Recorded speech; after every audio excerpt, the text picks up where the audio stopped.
अस्सलाम वालेकुम class, doctor Tahmina नज़ीर है। मैं आपको आज विज़ुअल फिजियोलॉजी का नेक्स्ट टॉपिक पढ़ाऊँगी। तो मुझे उम्मीद है आप लोगों ने जो कल वाला लेक्चर है, हमारा फर्स्ट इंट्रोडक्टरी जो लेक्चर था रेस्पिरेटरी सिस्टम के रिगार्डिंग, वो सुना भी होगा, समझा भी होगा और उम्मीद करती हूँ आपको समझ भी आ गई होगी। काइंडली अगर आपकी कोई क्यूरीज़ हैं तो आप वो लोग मुझसे पूछ सकते हैं, वो जितनी भी क्यूरीज़ हैं आपकी, और अपने सिलेबस को साथ साथ पढ़ें। आपके कमिंग वीक में टेस्ट असाइनमेंट होंगी, तो इसके अलावा अपने जो टाइम टेबल दिया गया आपको उसको लास्ट में फॉलो करें। कोई भी मेरे लेक्चर में समझ नहीं आती आप कमेंट भी कर सकते हैं, आप ग्रुप में भी पूछ सकते हैं मुझसे। तो कल का टॉपिक हमने पढ़ा था रेस्पिरेटरी सिस्टम, हमने स्टार्ट किया हमारा जो फर्स्ट यूनिट है इस सेमेस्टर का। तो उसमें हमने सबसे पहले रेस्पिरेशन देखा, उसकी क्या फेजेस हैं, उसके जो आपका रेस्पिरेटरी ट्रैक है उसको दो पार्ट्स में अपर और लोअर ट्रैक में डिवाइड किया गया। उसके अलावा हमने रेस्पिरेटरी सिस्टम की फंक्शनल एनाटमी देखी, उसके नॉन फंक्शनल जो करैक्टरिस्टिक हैं वो देखे हैं कि नॉन फंक्शनली जो आपकी नॉन रेस्पिरेटरी जो फंक्शन है आपके रेस्पिरेटरी सिस्टम के वो क्या क्या हैं। तो उम्मीद करती हूँ आपको सब समझ आ गया होगा। मेरी तो कोशिश पूरी है कि आप लोगों को आसानी से समझ आ जाए लेक्चर। आज का जो टॉपिक है वो हम स्टार्ट करेंगे अपना रिफ्लेक्सेस। हमारे रेस्पिरेटरी सिस्टम के जितने रिफ्लेक्सेस हैं आज का टॉपिक हमारा वो है। आज के टॉपिक में हमने डिस्कशन उसी से रेलिवेंट करनी है। तो बात करती हूँ मैं सबसे पहले, बिस्मिल्लाहिर्रहमानिर्रहीम। आज का टॉपिक हमारा रेस्पिरेटरी प्रोटेक्टिव रिफ्लेक्सेस के हमारी जो रेस्पिरेटरी सिस्टम को कोई भी जो एक्सटर्नल पार्टिकल है, कोई भी डस्ट है, कोई भी जो फॉरेन पार्टिकल एंट्री करने की कोशिश करता है रेस्पिरेटरी ट्रैक में, उसके लिए उसके खिलाफ हमारा रेस्पिरेटरी सिस्टम क्या रिस्पॉन्स देता है उसको रेस्पिरेटरी प्रोटेक्टिव रिफ्लेक्सेस कहते हैं। ठीक है, तो सबसे पहले हम बात करते हैं आज के लेक्चर में हम क्या क्या बात करेंगे, ऑब्जेक्टिव्स क्या है हमारे लेक्चर के। उसमें मैंने आपको बताया कि हमारी मेन हेडिंग है रेस्पिरेटरी प्रोटेक्टिव रिफ्लेक्सेस की। तो उसमें हम बेसिकली 3 रिफ्लेक्सेस पढ़ेंगे। सबसे पहले आता है कफ रिफ्लेक्स, उसके बाद है स्नीजिंग रिफ्लेक्स, तीसरे नंबर पे हम पढ़ेंगे स्वेलिंग रिफ्लेक्स, डीग्लूटिशन रिफ्लेक्स। ठीक है, हमारा आज का टॉपिक रेस्पिरेटरी प्रोटेक्टिव सिस्टम है। तो इसमें हम सबसे पहले अपना कफ रिफ्लेक्स स्टार्ट करते हैं। तो कफ रिफ्लेक्स को स्टार्ट करने से पहले मैं आपको रेस्पिरेटरी प्रोटेक्टिव रिफ्लेक्स के बारे में बता चुकी हूँ, इसकी हम थोड़ी सी डिटेल पढ़ लेते हैं। Respiratory protective reflex are the reflex that protect lungs and air passage from foreign particle. इसमें क्या बात की हुई है कि जितना भी आपका ओवरऑल रेस्पिरेटरी ट्रैक है, आपका माउथ से लेकर जो आपका लंग्स तक का पैसेज है टोटल, इसमें अगर कोई भी फॉरेन पार्टिकल एंट्री करने की कोशिश करता है तो उसके लिए उसके खिलाफ हमारा रेस्पिरेटरी सिस्टम क्या रिस्पॉन्स देगा, उसको रेस्पिरेटरी प्रोटेक्टिव रिफ्लेक्स बोलते हैं। अब respiratory process is modified by these reflexes in order to eliminate the foreign particle or to prevent the entry of these particle into respiratory tract। इधर उसका वो बताया कि इसका एडवांटेज क्या है कि जो हमारा रेस्पिरेटरी प्रोटेक्टिव रिफ्लेक्स है उसका बेसिकली मकसद क्या है कि कोई भी पार्टिकल हमारी बॉडी में, हमारे जो रेस्पिरेटरी सिस्टम है उसमें एंट्री ना करे और ना कोई इन्फेक्शन काज करे और ना कोई इरिटेशन काज करे। तो ये उम्मीद करती हूँ आपको रेस्पिरेटरी प्रोटेक्टिव रिफ्लेक्स की समझ आ गई है। रेस्पिरेटरी प्रोटेक्टिव रिफ्लेक्स क्या है, आसान अल्फाज में मैं बताती हूँ। कोई भी डस्ट, कोई भी बैक्टीरिया, कोई भी एक्सटर्नल पार्टिकल जो आपकी रेस्पिरेटरी ट्रैक में आपके नोज़ या माउथ के थ्रू एंट्री करने की कोशिश करता है, लंग्स तक जाने की कोशिश करता है, उसको लंग्स तक जाने से पहले ही रेस्पिरेटरी ट्रैक उसके खिलाफ कोई रिफ्लेक्सेस प्रोड्यूस करता है। वो कौन कौन से हैं वो हमने 3 देखे हैं। सबसे पहले कफ रिफ्लेक्स है हमारा, उसके बाद स्नीजिंग रिफ्लेक्स है हमारा, और थर्ड नंबर पे हमारा स्वेलविंग रिफ्लेक्स है। अच्छा, तो कफ रिफ्लेक्स क्या है? सबसे पहले मैं बताऊं कफ है क्या चीज़। कफ is a modified respiratory process characterise bye force expiration. कफ क्या होता है कि आप ज़ोर से अपने मुंह से हवा निकालते हैं, बहुत ज़ोर से। वो क्यों ज़ोर इतना ज़्यादा एक्सपेल ज़ोर से करते हैं एयर को कि अगर जो भी पार्टिकल है वो एक्सपायर आउट हो जाए। तो कफ क्या है? कफ is a modified respiratory process characterised bye force expiration. It is a protective reflex and it is caused by irritation of respiratory tract. Irritation कब होगी? जब कोई भी फॉरेन पार्टिकल एंट्री करने की कोशिश करेगा और आपके रेस्पिरेटरी ट्रैक को नुकसान पहुंचाने की कोशिश करेगा। इसके अलावा इंटरेस्टिंग बात यह है कि अगर एक्सटर्नल ऑडिटरी कैनाल जो है आपकी ईयर में, उसमें भी अगर कोई इरिटेशन या पार्टिकल एंटर हो तब भी आपको कफ प्रोड्यूस हो सकती है। अब इसमें जो एक्सटर्नल ऑडिटरी कैनाल है उसके अंदर किस तरह कैसे उसके अंदर इरिटेशन होगी तो भाई आपको कफ रिफ्लेक्स प्रोड्यूस होगा। तो वो चीज़ हम आगे पढ़ते हैं। ठीक, कफ रिफ्लेक्स क्या है? आपके फोर्सफुली जब आप एक्सपायर करते हो एयर को माउथ के थ्रू, उसको आप कफ रिफ्लेक्स, ये आपका, अगर हमने कल आपके रेस्पिरेटरी ट्रैक को अपर और लोअर रेस्पिरेटरी ट्रैक में डिवाइड किया, तो इसमें जो कफ क्या होती है वो आपके अपर रेस्पिरेटरी ट्रैक का डिसफंक्शन है एक। तो इसमें ये होता कब है? जब कोई भी इरिटेशन काज करे आपके रेस्पिरेटरी ट्रैक को या एक्सटर्नल ऑडिटरी कैनाल को। नेक्स्ट इसके काज पढ़ते हैं। काज क्या क्या हो सकती हैं इसकी? Cough is produce mainly by agent, कोई भी एजेंट ऐसा जो आपकी रेस्पिरेटरी ट्रैक को नुकसान पहुंचाने की कोशिश करे। It also produce by several disorder such as cardiac disorder, congestive heart failure, pulmonary disorder, chronic obstructive pulmonary disease, COPD जिसको बोलते हैं, and tumor in thorax which may exert pressure on larynx, trachea, bronchi और lungs। कोई भी ऐसी disease, कोई भी ऐसा एजेंट जो आपके लंग्स पे प्रेशर काज करेगा, जिसकी प्रेशर काज करेगा तो आपकी जो एक्सपायरेशन है वो क्या होगी? ज़्यादा स्पीड के साथ प्रोड्यूस होगी। तो वो क्या रिजल्ट करेगा आपके कफ में। ठीक है, कोई भी जो डिसऑर्डर होगा, जैसे कोई हार्ट डिजीज के पेशेंट हैं उसके अलावा आपके जो क्रोनिक ऑब्स्ट्रक्टिव मतलब COPD के जो पेशेंट हैं, एस्थमा के पेशेंट होंगे, किसी भी पेशेंट को जिसको थोरैक्स में ट्यूमर है, जिसकी वजह से उसके लंग्स के ऊपर प्रेशर पड़ रहा है, उसके लेरिंग्स पे प्रेशर पड़ रहा है, उसके ब्रोंकाई पे प्रेशर पड़ रहा है, मतलब कोई भी ऐसी डिजीज जिसकी वजह से आपके रेस्पिरेटरी ट्रैक पे एक्सटर्नल प्रेशर पड़े, जो आपके कफ का रिजल्ट बनती है, आपका कफ प्रोड्यूस करती है। अच्छा, अब इसका मैकेनिज्म देखते हैं कि किस तरह आपकी कफ प्रोड्यूस होती है। हमने क्या पढ़ा? हम पढ़ रहे हैं रेस्पिरेटरी जो प्रोटेक्टिव रिफ्लेक्सेस हैं उनको। उसमें सबसे पहले हमने कफ पढ़ी। कफ है क्या चीज़? जो फोर्स एक्सपायरेशन है उसको कफ बोलते हैं। अब कफ प्रोड्यूस कैसे होती है, वो कौन से पाथवे को फॉलो करती है? तो cough began with deep inspiration followed by force expiration with closed glottis. ठीक है, जो आपका ग्लोटिस है उसकी जब वो क्लोज कर जाता है ड्यूरिंग आपके कोई भी, जब आप खाना खा रहे होते हैं तो ग्लोटिस आपके जो एपिग्लोटिस और आपका जो लेरिंग्स है उसको कवरिंग देता है ताकि कोई फूड पार्टिकल इसके अंदर एंटर ना हो सके। जब ग्लोटिस क्लोज होता है तो क्या होता है कि जब आप डीपली इंस्पायर करते हो और फोर्सफुली एक्सपायर करते हो तो वो क्या चीज़ करती है? कफ प्रोड्यूस करती है। अब इसके रिजल्ट में क्या होता है कि जो आपका इंट्राप्लूरल प्रेशर है जो नॉर्मली कितना होता है?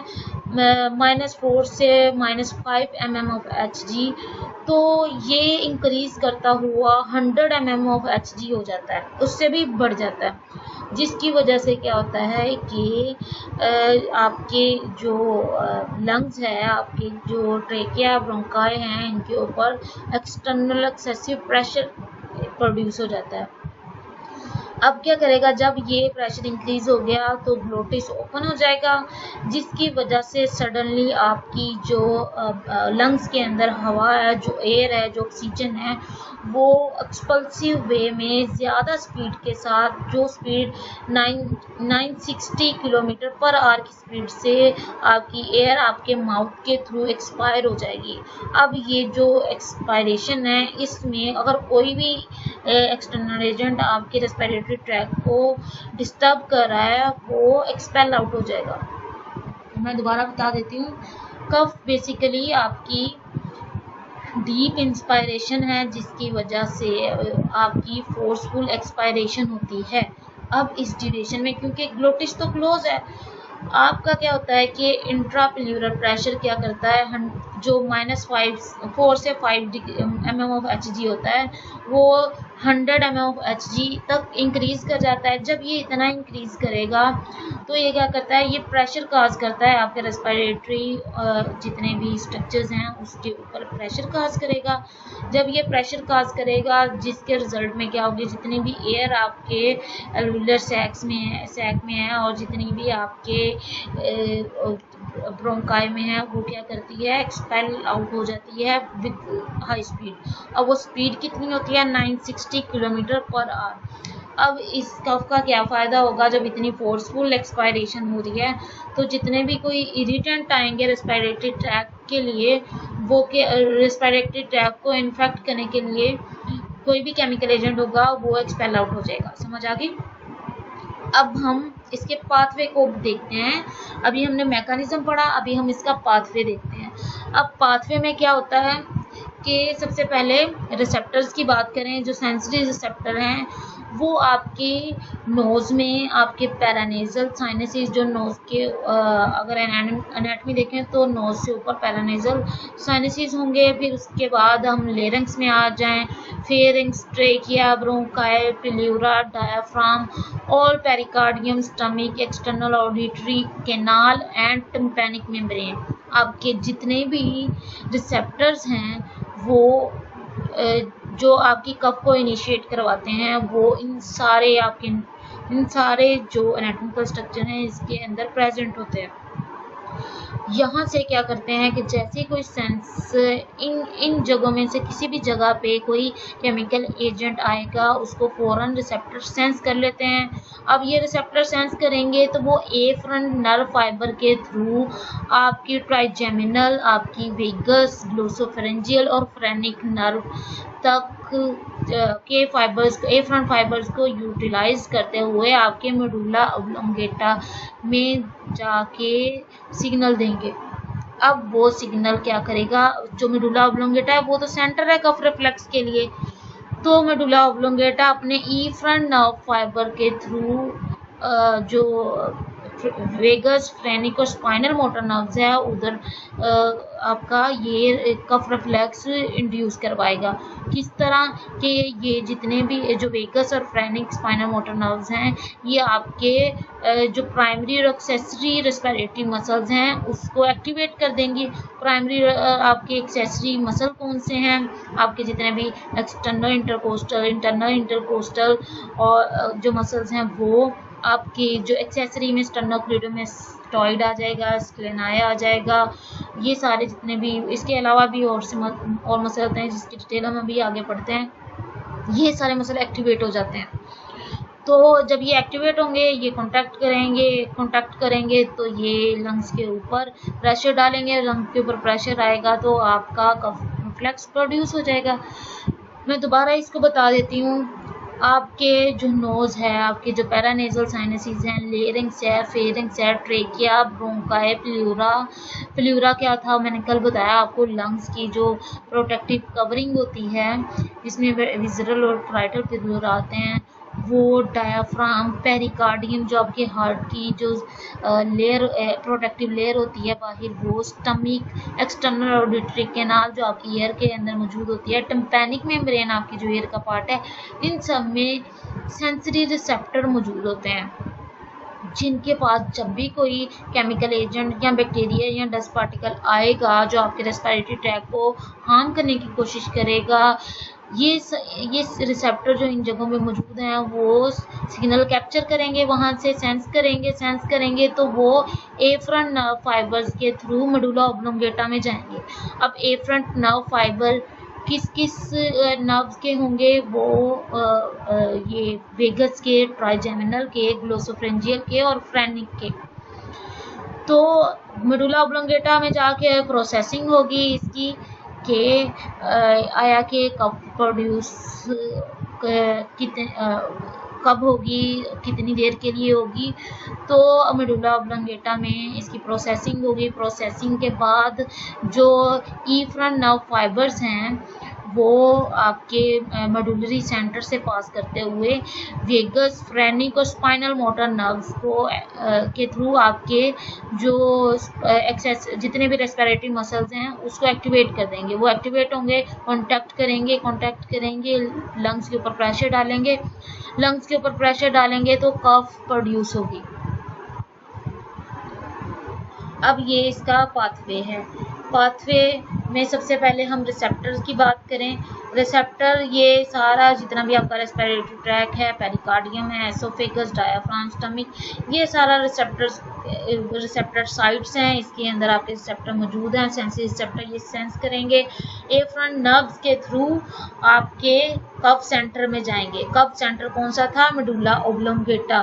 मेडुला ऑब्लोंगेटा के बाद यहाँ प्रोसेसिंग होगी। प्रोसेसिंग के बाद अब उन्होंने मोटर एक्टिविटी करनी परफॉर्म। मोटर एक्टिविटी क्या है कि उन्होंने लंग्स को कॉन्ट्रैक्ट करवाना है। लंग्स कह रही हूँ, आपके जो रेस्पिरेटरी मसल है उसको कॉन्ट्रैक्ट करवाना है। रेस्पिरेटरी मसल कॉन्ट्रैक्ट कैसे होंगे? जब उसको मोटर सप्लाई जाएगी। मोटर सप्लाई कैसे जाएगी? आपके इफ्रंट नर्व्स के थ्रू, ठीक है, जो वेगस थी, स्पाइनल नर्व्स थी। अच्छा, और इसके बाद इसने क्या करना है? एक्सपायरेटरी मसल्स को एक्टिवेट करना है, जिसने आगे प्रेशर डाल के कफ प्रोड्यूस करवानी है। अब दोबारा मैं इसका बता देती हूँ। सबसे पहले रिसेप्टर सेंस करेंगे। रिसेप्टर सेंस करने के बाद सेंसरी नर्व्स के थ्रू, जिसको एफरंट नर्व्स बोलते हैं, उसके थ्रू मेडुला ऑब्लोंगेटा में जाएंगे जो कि कफ सेंटर है। कफ सेंटर के बाद यहाँ प्रोसेसिंग के बाद मोटर एक्टिविटी के लिए कि अब इन्होंने सेंस कर लिया, अब एजेंट आ गया कोई भी, अब उसके जवाबी कार्रवाई क्या करनी है? वो मोटर रिस्पॉन्स देंगे। मोटर रिस्पॉन्स कैसे देंगे? इफ्रंट नर्व्स के थ्रू। इफ्रंट नर्व्स आगे क्या करेंगे? आपकी एक्सपायरेटरी मसल को एक्टिवेट कर देंगी और कफ रिफ्लेक्स प्रोड्यूस होगा। अब हम बात करते हैं स्नीजिंग रिफ्लेक्स की। स्नीजिंग रिफ्लेक्स क्या होता है? बेसिकली छींक आने को स्नीजिंग रिफ्लेक्स बोलते हैं। स्नीजिंग रिफ्लेक्स क्यों होगा? छींक क्यों आती है? जब भी नोज़ की जो म्यूकोसल लाइन है, उसकी जो नेजल म्यूकस है, उस मेम्ब्रेन के ऊपर अगर कोई भी डस्ट पार्टिकल, कोई भी एक्सटर्नल एजेंट आके अटैक करता है, या उसके अंदर जो हेयरी आपके हेयर्स हैं, जो हेयरी मेम्ब्रेन है, उसके ऊपर आके अगर अटैच हो जाता है तो उसको सेंस करते हैं आपके नाक में मौजूद रिसेप्टर, जो क्या करेंगे? फोर्स एक्सपायरेशन करवाएंगे, जिसको क्या बोलेंगे? Sneezing reflex. ठीक है, स्नीजिंग को अभी इसका थोड़ा सा पढ़ लेते हैं। स्नीजिंग रिफ्लेक्स क्या है? Sneezing reflex is also a modified respiratory process है। ये रेस्पिरेटरी सिस्टम से ही बिलोंग। तो इसमें क्या होता है? फोर्स एक्सपायरेशन होती है। It is protective reflex cause by irritation of nasal mucous membrane. उसमें तो बहुत ज़्यादा जो आपका कफ रिफ्लेक्स था, उसमें आपने बहुत से स्ट्रक्चर बड़े इन जगहों पे, जैसे नाक हो गया, आपका कान हो गया, सारा जो कैनाल था रेस्पिरेटरी सिस्टम का, उसके अंदर जहाँ कहीं पे भी आपकी कोई इरिटेशन होगी तो आपका कफ रिफ्लेक्स प्रोड्यूस होगा। जो आपका स्नीजिंग रिफ्लेक्स है वो जस्ट आपकी नेजल जो म्यूकस मेम्ब्रेन है उसकी इरिटेशन होगी, उसके ऊपर कोई डस्ट पार्टिकल अटैच होगा तो आपकी क्या होगी, स्नीजिंग रिफ्लेक्स प्रोड्यूस होगा। ठीक है। अब इसकी वजह क्या हो सकती है, कोई भी इरिटेशन जो नेजल म्यूकस मेम्ब्रेन को इरिटेट करे, डस्ट पार्टिकल हो सकता है, कोई भी डेब्रिस हो सकता है, कोई मैकेनिकल ऑब्स्ट्रक्शन हो सकती है आपके, मतलब कि कुछ लोग नाक के अंदर कोई सीड्स वगैरह स्मेल कर लेते हैं, जिसकी वो या उसके नाक के अंदर कोई चीज़ फंस जाती है, जिसकी वजह से क्या होता है कि ये जो एयर है उसके ऊपर प्रेशर आता है, मैकेनिकल प्रेशर आएगा, जिसके नतीजे में क्या होगा, स्नीजिंग रिफ्लेक्स प्रोड्यूस होगा। और sneezing reflex excessive fluid accumulation की वजह से भी प्रोड्यूस हो सकता है, जैसे फ्लू में होता है। अच्छा, अब हम इसका मैकेनिज्म पढ़ें। मैकेनिज्म में स्नीजिंग स्टार्ट कब होती है, डीप इंस्पायरेशन के, जैसे हमने कफिंग में देखा, और एंड पे क्या होता है, इसके आउटपुट क्या मिलती है, फोर्सफुल एक्सपायरेटरी एफर्ट मिलती है, जिसमें क्या होता है, ग्लोटिस ओपन हो जाता है। आपके कफ रिफ्लेक्स में ग्लोटिस बंद था, आपके स्नीजिंग रिफ्लेक्स में ग्लोटिस ओपन हो जाता है। क्यों ओपन होता है कि ये जो फोर्सफुल एक्सपायरेटरी एफर्ट है आपकी स्नीजिंग के दौरान, वो आपके ग्लोटिस को ओपन कर देती है। अक्सर औकात स्नीजिंग के दौरान आप टक की आवाज़ भी सुनते हैं। अच्छा, in expulsion of irritant agent out of respiratory tract, तो इसके रिजल्ट में क्या होता है कि रेस्पिरेटरी ट्रैक से कोई भी इरिटेंट, जो कोई भी एजेंट ऐसा जो ये स्नीजिंग काज करवा रहा है, वो एक्सपेल आउट हो जाता है। अब इसके पाथवे की बात करें। पाथवे में सबसे पहले हम बात करते हैं स्नीजिंग किस वजह से होती है, इरिटेशन की। इरिटेशन किसकी, नेजल म्यूकस मेम्ब्रेन की। ठीक है, आपके नाक में ओल्फैक्टरी रिसेप्टर्स हैं, ट्राइजेमिनल नर्व की एंडिंग्स प्रेजेंट है। तो ये क्या करती हैं, ये कोई भी जो एक्सटर्नल पार्टिकल आया उसको सेंस करेंगी एफ्रंट नर्व फाइबर्स के थ्रू। ये जो सेंसरी उसने स्टिमुलस लिया है वो आपके ब्रेन में मेडुला ऑब्लोंगेटा के पास जाएगा। मेडुला ऑब्लोंगेटा आपका स्नीजिंग सेंटर भी है। तो जब ये स्नीजिंग सेंटर पे तक जाएगा, वहाँ प्रोसेस होगा, तो ये क्या होगा, वहाँ पे मौजूद कुछ न्यूक्लियाई जो आपके ट्राइजेमिनल नर्व के न्यूक्लियाई हैं, न्यूक्लियस सोलिटेरस है, ये भी स्पेसिफिक न्यूक्लियाई मौजूद हैं आपके मेडुला ऑब्लोंगेटा में, और रेटिकल फॉर्मेशन ऑफ मेडुला। ये सारे क्या करते हैं, ये आपके उस सिग्नल को जो आया है आपकी नेजल म्यूकोजा से, उसको कैप्चर करेंगे बाय आपकी जो ओल्फैक्टरी नर्व्स हैं और ट्राइजेमिनल नर्व्स के जो एफ्रंट फाइबर्स हैं उसके थ्रू। अब सेंस तो कर लिया, पैगाम भी पहुंच गया दिमाग तक। अब उसके बाद क्या आना है, हमारा मोटर एक्टिविटी स्टार्ट होनी है। ऐसे ही होता है ना, सेंसरी के बाद ब्रेन में प्रोसेसिंग होती है, प्रोसेसिंग के बाद क्या होता है, कोई आउटपुट के तौर पे हमारी मोटर एक्टिविटी परफॉर्म होती है। अब वो मोटर एक्टिविटी कैसे परफॉर्म होगी, हमारे एफ्रंट नर्व फाइबर्स के थ्रू। जो मेडुला ऑब्लोंगेटा है वहां से एफ्रंट फाइबर्स निकलेंगे। वो कौन कौन सी नर्व्स को के थ्रू निकलेंगे, एक तो ट्राइजेमिनल जो लेके गई थी उसी के थ्रू निकलेंगे। ठीक है, दूसरी फेशियल, ठीक, तीसरी glossopharyngeal, vagus and intercostal nerves. इन सब के थ्रू आपके एफ्रंट फाइबर्स आपकी क्या करवाएंगे, आपके जो रेस्पिरेटरी मसल है उसको एक्टिवेट करवाएंगे, आपके फेरिंग्स के मसल को, आपके ट्रेकिया मतलब के जो अपर रेस्पिरेटरी ट्रैक है ना, उसको ये एक्टिवेट करवा देंगे जाके। मैं दोबारा रिपीट करती हूँ, जब कोई भी इरिटेंट आपके नोज की म्यूकोसा लाइन को इरिटेट करेगा, वहाँ पे मौजूद हैं ट्राइजेमिनल और ओल्फैक्टरी नर्व्स के रिसेप्टर। ठीक है, अब इन दोनों रिसेप्टर्स ने क्या किया, वहाँ से सेंस किया कि भाई मसला आ गया है। उस मसले ने क्या करना है, उसका सिग्नल इन्होंने अपने एफ्रंट नर्व्स के थ्रू दिमाग तक भेजना है। दिमाग के किस पार्ट तक, मेडुला ऑब्लोंगेटा तक। फिर मेडुला ऑब्लोंगेटा ने क्या करना है, प्रोसेस करना है। प्रोसेस इसके न्यूक्लियाई में से होगा।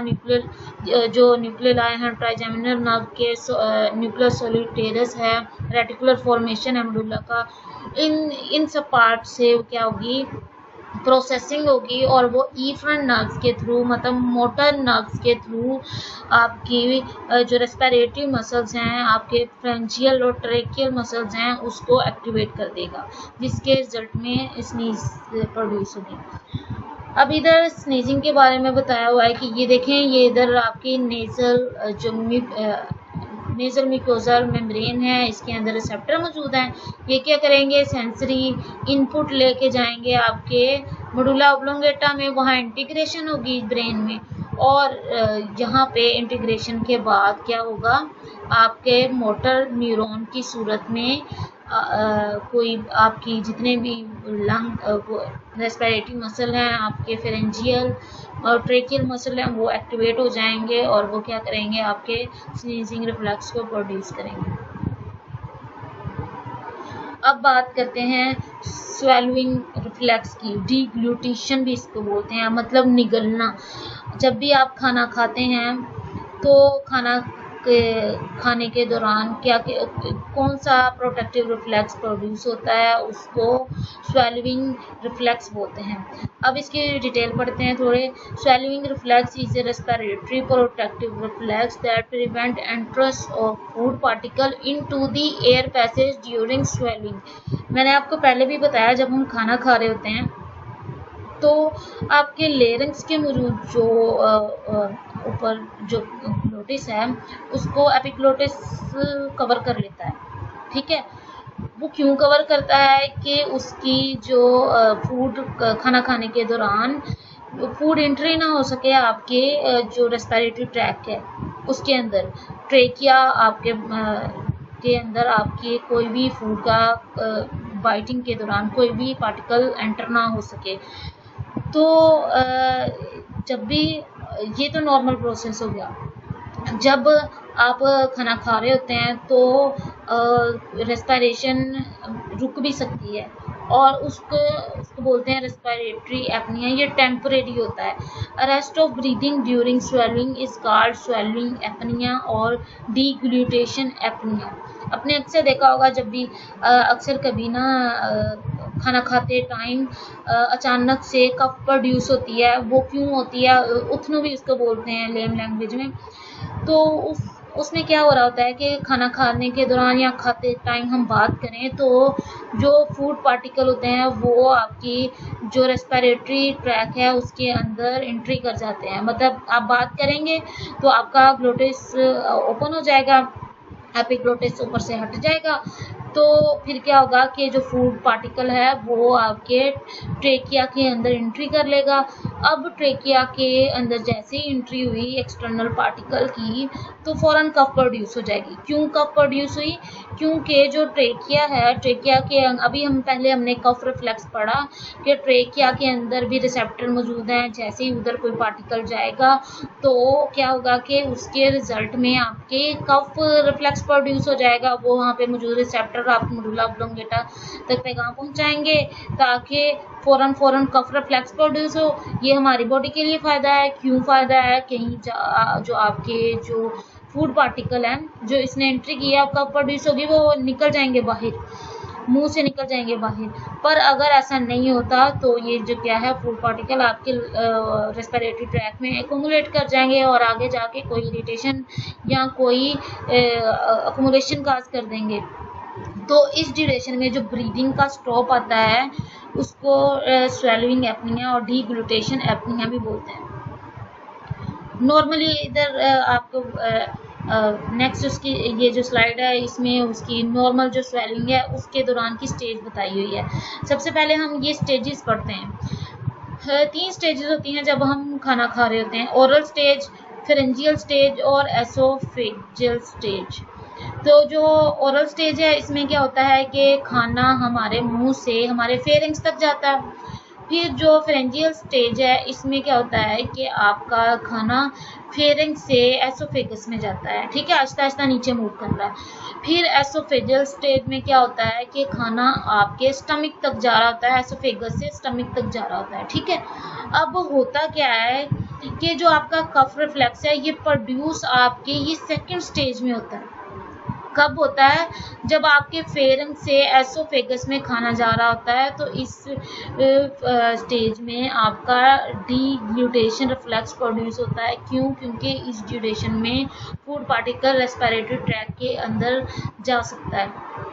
तो ये जैसे ही वो जाएगा फौरन कफ प्रोड्यूस होगी, तो कफ से क्या होगा? एक्सपेल आउट हो जाएगा आपका जो भी फूड पार्टिकल आपके रेस्पिरेटरी ट्रैक्ट में जा गया है। यहाँ तक समझ आ गई? आज हमने 3 रिफ्लेक्सेस पढ़े। ये इसकी डीग्लूटेशन की पिक्चर है जिसमें उन्होंने बोलस की मूवमेंट दिखाई है। ये देखें, ये फर्स्ट स्टेज है जिसमें क्या है? माउथ से फेरेंक्स की तरफ जा रहा है, फिर फेरेंक्स से एसोफेगस की तरफ जा रहा है, फिर एसोफेगस से आपके स्टमक की तरफ जा रहा है। अब स्वेलिंग रिफ्लेक्स को उन्होंने इधर एक नॉर्मल जो आपका स्वेलिंग रिफ्लेक्स है उसको ब्रीफली बताया कि इसकी 3 स्टेजेस हैं। तो 3 कौन कौन सी हैं मैंने बताई, ओरल, फेरेंजियल और एसोफेगल। अब इसमें क्या होता है कि स्वेलिंग रिफ्लेक्स कब होगा? जब आपका जो फूड है is force by tongue to rear of the mouth to pharynx। Oral phase में क्या होता है कि आपका जो स्वेलिंग रिफ्लेक्स शुरू हो जाता है। जैसे आपका आप मुंह में खाना डालते हो, खाना खुद ब खुद च्यू करने के बाद खुद ब खुद स्टमक में जाना शुरू हो जाता है, उसको वहाँ शुरू हो जाता है आपका स्वेलिंग रिफ्लेक्स। जब when a bolus of food is forced by tongue to rear of mouth to pharynx, जैसे हमने खाना खाया तो हम टंग को मूव करके अपने फूड के बोलस को, फूड के जो बाइट हमने लिया उसको माउथ से फेरेंक्स में डाल रहे होते हैं। वहाँ क्या मौजूद होते हैं? हमारे रिसेप्टर, टच रिसेप्टर मौजूद होते हैं जिसको टैक्टाइल रिसेप्टर बोलते हैं। वो क्या करते हैं कि आपके जो स्वेलिंग सेंटर है उसको पैगाम पहुँचाते हैं। जैसे हमने पीछे पढ़ा, ये जो रिसेप्टर्स हैं ये ए फ्रंट होंगे, जो आपका स्वेलिंग सेंटर है ये प्रोसेसिंग सेंटर होगा ब्रेन के अंदर। फिर उसके रिजल्ट में क्या होगा? आपका वेगस और ग्रेसोफ्रेंजियल नर्व ई फ्रंट पैगाम लेके आएंगी कि आगे फर्दर रिलैक्सेशन उसकी करवानी है, जो आपके एसोफेगस के, आपके फेरेंक्स के, आपके मसल्स की रिलैक्सेशन करवानी है या कॉन्ट्रैक्शन करवानी है। अब soft palate pulled upward prevent reflex of food into nasopharynx. जैसे ही ये फर्स्ट स्टेज आती है तो इस ड्यूरेशन में क्या होता है कि आप जब जो फेरेंजियल स्टेज है इसमें क्या है कि आप जो सेकंड स्टेज है इसकी, आपके जो पैलेट है आप सॉफ्ट पैलेट वो अपवर्ड मूव कर जाता है, जिसकी वजह से क्या होता है जो नेसोफेरेंक्स ओपनिंग है वो बंद हो जाती है। क्यों? ताकि आपके जो नाक की तरफ आपका खाना ना जाए। अच्छा, अब epiglottis move to cover opening to larynx move forward upward against epiglottis prevent food into trachea। मैंने ये बता दिया आपको, जैसे ही आप खाना खा रहे हैं सेकंड स्टेज में क्या होता है कि एपिग्लोटस कवर कर लेता है आपके लेरिंग्स को। तो जो लेरिंग्स है वो क्या करता है कि आपकी कोई भी फूड पार्टिकल की एंट्री को बचाता है। अब जो आपका अपर एसोफेगल जो मसल्स हैं वो रिलैक्स होते हैं। जैसे ही वो रिलैक्स होंगे तो आपका बोलस पास करेगा फेरेंस से एसोफेगस को, ठीक है। फिर इस ड्यूरेशन में आपकी जो पेरिस्टाल्टिक वेव है वो शुरू हो जाती है, जो आपके फेरेंस से बोलस को लेकर आपके स्टमक के स्फिंक्टर तक ले आती है। फिर उसके बाद खाना आपके स्टमक में एंटर हो जाता है। आज के टॉपिक में हमने 3 चीज़ें पढ़ी हैं। हमने सबसे पहले आपके जो रेस्पिरेटरी प्रोटेक्टिव रिफ्लेक्सेस पढ़े हैं। रेस्पिरेटरी प्रोटेक्टिव रिफ्लेक्सेस कौन से हैं? 3 हैं, कफ, स्नीजिंग और साथ एंड में मैंने क्या बताया, स्वेलिंग रिफ्लेक्स। तो ये सारी चीज़ें तीनों मैंने आपको डिटेल से बताती हैं। उम्मीद करती हूँ आपको समझ आ रही होंगी। अगर कोई भी क्वेश्चन, कोई क्यूरी है तो आप मुझसे ग्रुप में शेयर कर सकते हैं। Thank you so much. Stay home, stay safe. अल्लाह हाफिज़।